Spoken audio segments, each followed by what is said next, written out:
Ouais, salut. Ouais, si, au bout d'un moment, il va falloir qu'on en parle, hein. Il y en a d'autres qui en ont parlé sur d'autres chaînes YouTube, donc moi je vais en parler aussi. Ouais. Ah si, faut dire ce qu'on en pense quand même. Bah écoute, je vais demander au chef. Ah bah il arrive. Aïe, aïe, aïe. Il a un cigare. Il a un cigare. Aïe, aïe, aïe. Bon, je vais voir avec lui. Ouais, je te rappelle. Ciao. Bonjour chef. Je voulais vous voir 30 secondes. Je vais parler du dernier Astérix. Ça vous embête? Allez vous faire enculer. Ah oui, ah carrément.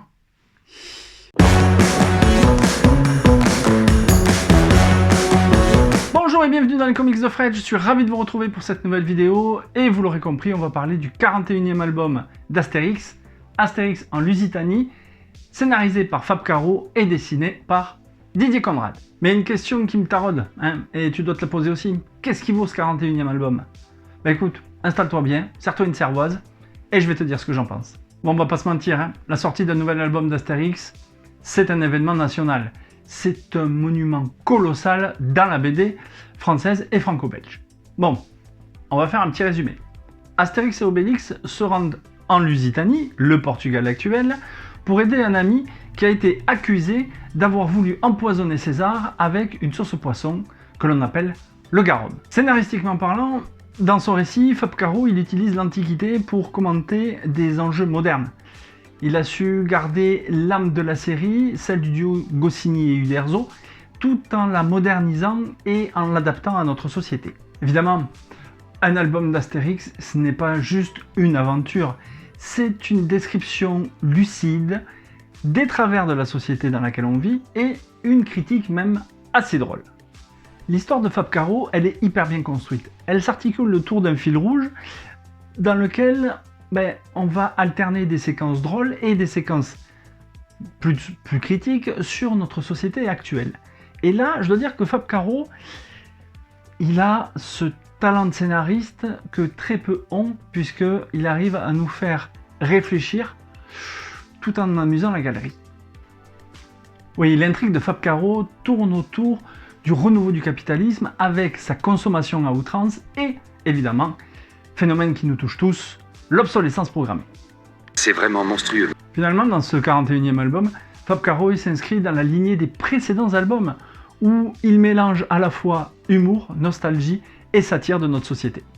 J'ai trouvé qu'en totalité, le récit de Fab Caro, il tient la route. Il y a une certaine fraîcheur, l'esprit des personnages il est conservé, il y a énormément d'inventivité dans les jeux de mots, et même si le début de l'intrigue commence sur les chapeaux de roue, on s'aperçoit au final que l'intrigue, elle est hyper bien tenue et ça nous montre tout le talent de Fab Caro et toute la maestria qu'il a pour reprendre l'esprit de la série des Astérix.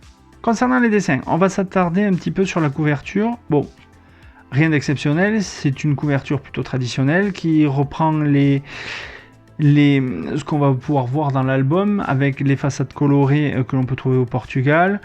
Et surtout le méchant de service qui va tout faire pour faire échouer Astérix et Obélix dans leur mission.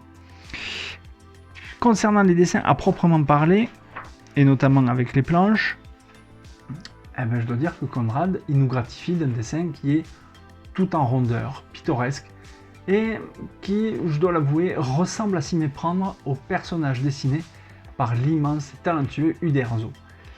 C'est vrai que c'est à s'y méprendre. J'ai comparé avec des vieux albums que je possède et franchement, j'ai vu aucune différence.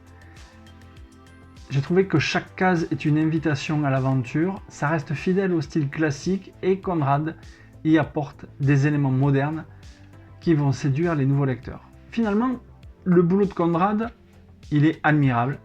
C'est un génie. Il a su respecter les héros d'origine.